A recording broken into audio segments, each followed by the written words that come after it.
Hello everyone, आपका फिर से स्वागत है मेरे यूट्यूब चैनल में। आपने टाइटल देख ही लिया होगा। ये क्या कहते हैं, आ रहा है ईमेल। हर किसी को नहीं आ रहा, किसी किसी को आ रहा है। जैसे मान लीजिए आप एजेंट ने अपना ईमेल आईडी डाल रखा है तो उसकी ईमेल आईडी पे आएगा। अगर आपने अपना डाला है ईमेल आईडी तो आपकी ईमेल आईडी पे आएगा। तो ये बहुत रेयर केसेस में होता है कि ईमेल आए, बट हाल ही फिलहाल में ज़्यादा हो गया है। मतलब कुछ लोगों को आ रहा है। मतलब पहले ऐसा नहीं होता था। पहले जैसे 2022 की बात करूँ तो उसमें ना एक आध को आ गया, दो तीन को आ गया, बट अब ये आ रहा है। उनको भी थोड़ा सा भी लाइक डाउट लगता है तो वो लोग पूछने पूछने लगते हैं एम्बेसी वाले। बिकॉज जाहिर सी बात है, देखिए कोई भी कंट्री अगर लाइक क्रोएशिया वीज़ा दे रहा है तो उसके ना सिक्योरिटी का मैटर है। सिक्योरिटी मतलब लाइक जैसे आप बाहर से किसी को बुला रहे हो तो आप हर किसी को अपनी कंट्री में एंटर नहीं करने दोगे ना। तो इस वजह से थोड़ा मतलब स्ट्रिक्ट हो जाता है कि ना। और सबसे बड़ी बात है कि उनको इलीगल इमिग्रेशन रोकना है। लीगल इमिग्रेशन जो क्या कहते हैं हो रहा है वो रोकना है। और आपको मैं बताऊं ना कि हाल ही फिलहाल के दिनों में लाइक जब से क्रोएशिया शेंगेन में आया है तब से सबसे ज़्यादा इलीगल इमिग्रेशन बढ़ गया है। और ये कंप्लेंट किसने करी है?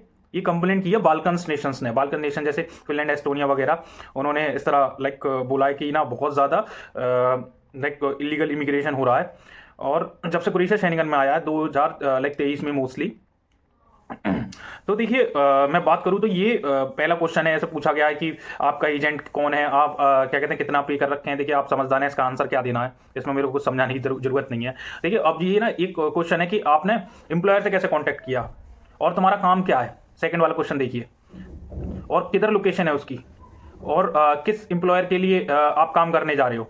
तो जाहिर सी बात है आपका एम्प्लॉयर का जो नाम वगैरह होगा वो कॉन्ट्रैक्ट लेटर वगैरह पे लिखा होगा। नहीं भी लिखा हो तो आपका एजेंट अगर हो लाइक वो एम्प्लॉयर से पूछ लेगा उसका अगर डायरेक्ट कनेक्शन है। अगर आपका डायरेक्ट कनेक्शन है आप भी सारी ये इन्फॉर्मेशन ले सकते हैं और एम्प्लॉयर डिनाई भी नहीं करेगा आपको देने में। और वो जैसे तीसरे क्वेश्चन में पूछ रहा है कि क्रोएशिया में कंपनी करती क्या, कंपनी करती क्या एग्जैक्टली। अब जैसे कोई मान लीजिए कंस्ट्रक्शन कंपनी है तो ऐसी बात है वो कंस्ट्रक्शन का काम करती है। बट कंस्ट्रक्शन काम में भी कई चीज़ें आ गई कि वो ना इक्विपमेंट्स रेंट पे दे रही है या फिर वो लाइक को लेबर सप्लाई कर रही है। ठीक है ना, उसमें भी कंस्ट्रक्शन में भी कई चीज़ें आ गई कि एक स्पेसिफिक टाइप का कंस्ट्रक्शन वर्क करती हो कंपनी। सपोज लाइक फ्लोरिंग का ही काम करती हो, लाइक हो सकता है वो वुडन का काम करती हो। तो ये सारी चीज़ें ना आप अपने कॉन्ट्रैक्ट में देखिएगा, सब कुछ उसमें मेंशन होता है। कॉन्ट्रैक्ट में लिखा होगा कि क्या काम होगा, कैसे काम होगा। और वरना आप ना ज़्यादा बेटर रहेगा अपने एम्प्लॉयर एजेंट से पूछ लीजिए और वो लाइक बता देंगे। ठीक है। और इंटरनेट पे भी जानकारी होती है काफ़ी कुछ कंपनी की। अगर आप कंपनी का नाम डालेंगे तो आपको इंटरनेट पे बहुत कुछ मिलेगा। और जैसे इसमें लाइक चौथा क्वेश्चन पूछा गया है कि आप अभी क्या कर रहे हैं हाल ही फिलहाल में अपनी अर्निंग्स के लिए। तो देखिए समझदारी उसी में है कि आप अगर उसको ये बताएं, मतलब आप जैसे मान लीजिए कंस्ट्रक्शन लाइन में ही है इंडिया में, तो यार सी बात है कि अब बताएं कि मैं कंस्ट्रक्शन लाइन में हूं। हो सकता है हो तो एक पीडीएफ फॉर्म में एक्सपीरियंस लेटर जो है वो इसी में जब रिप्लाई करें इस ईमेल का वो लगा दें तो और प्रूव हो जाएगा कि हाँ जी ये कंस्ट्रक्शन लाइन में ही है इंडिया में और सेम उसमें जा रहे हैं। ठीक है। और जैसे पूछा गया है कि देखिए अब ना पांचवें क्वेश्चन में वही सेम सवाल कि आप क्या करने जा रहे हैं और किस एम्प्लॉयर के लिए काम करेंगे। आप देख लीजिए कि वो किस एम्प्लॉयर के लिए काम करेंगे। सपोज आपकी मीडिएशन कंपनी है। मीडिएशन कंपनी क्या होता है कि वहाँ रिक्रूटमेंट एजेंसी है, उसने अपने बिहाफ पे वर्क परमिट बना दिया। ठीक है, वर्क परमिट बना दिया, मगर जो आपका एम्प्लॉयर होगा ना वो होगा जहाँ पर रिक्रूटमेंट एजेंसी आपको पोस्ट करेगी। ठीक है ना, मेरी बात समझ रहे हैं ना। जैसे कि आप ये एक एग्जाम्पल लीजिए, ए कंपनी रिक्रूटमेंट है, ठीक है। बी कंपनी जो है कि जहां पर आपका काम होगा, मतलब रिक्रूटमेंट एजेंसी का काम है आपको रिक्रूट करना। ठीक है, रिक्रूट करना। और काम आप किसके लिए करेंगे? काम करेंगे बी कंपनी की, जो लास्ट वाली less station company. But salary वगैरह जो होगा वो आपको रिक्रूटमेंट एजेंसी है वही उसी के द्वारा मिलेगी। समझ रहे हैं आप मेरी बात। तो जैसे ये पूछ रहे हैं कि आप मतलब क्या काम करने जा रहे हो, किस एम्प्लॉयर के लिए काम करने जा रहे हैं। अगर जैसे मैंने बताया ना आपका रिक्रूटमेंट एजेंसी से हो तो उसमें वो उसको कहते हैं लेस स्टेशन कंपनी। ठीक है ना, जिस कंपनी के लिए सपोज रिक्रूटमेंट एजेंसी का काम क्या, वो क्लीनर भी रिक्रूट कर लेगी, वो वेटर्स भी रिक्रूट कर लेगी, वो कंस्ट्रक्शन वर्कर भी रिक्रूट कर लेगी। ठीक है, और उसको एक एग्जैक्ट सैलरी देगी। ठीक है। अब सपोज रिक्रूटमेंट एजेंसी के पास ऑलरेडी कॉन्ट्रैक्ट्स हैं होटल लाइन से, कंस्ट्रक्शन कंपनी से, कंस्ट्रक्शन कंपनी से या फिर क्लीनर वाली कंपनी से। तो क्या करेगी वो आप अपने बिहाफ पे वर्क परमिट बनवाएगी।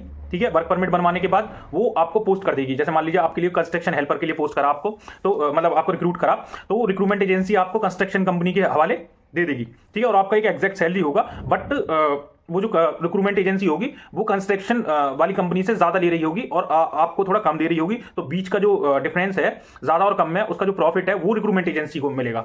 आप मेरी बात समझ रहे हैं। तो ये इस तरह है कुछ। अब देखिए एक छठवां क्वेश्चन है कि लाइक आपका अकोमोडेशन के बारे में पूछा कि जैसे ना मोस्टली क्या होता है कि क्रोएशिया में जो है अकोमोडेशन प्रोवाइड ही कराया जाता है एम्प्लॉयर के द्वारा, ठीक है।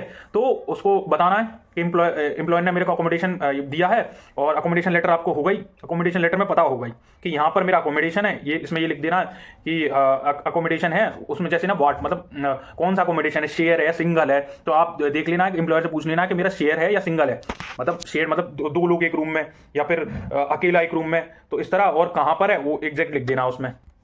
अब जैसे मान लीजिए कि इसमें पूछा है कि आपका क्या एक्सपीरियंस है वर्क में, तो लाइक एक्सपीरियंस सपोज कोई स्टील फिक्सर के लिए जा रहा है, मैं कंस्ट्रक्शन लाइन की बात कर रहा हूँ, स्टील फिक्सर के लिए जा रहा है, तो स्टील फिक्सर में आप जाहिर सी बात है आपको ऐसी तो हायर नहीं कर लिया होगा, आपको एक्सपीरियंस ही होगा।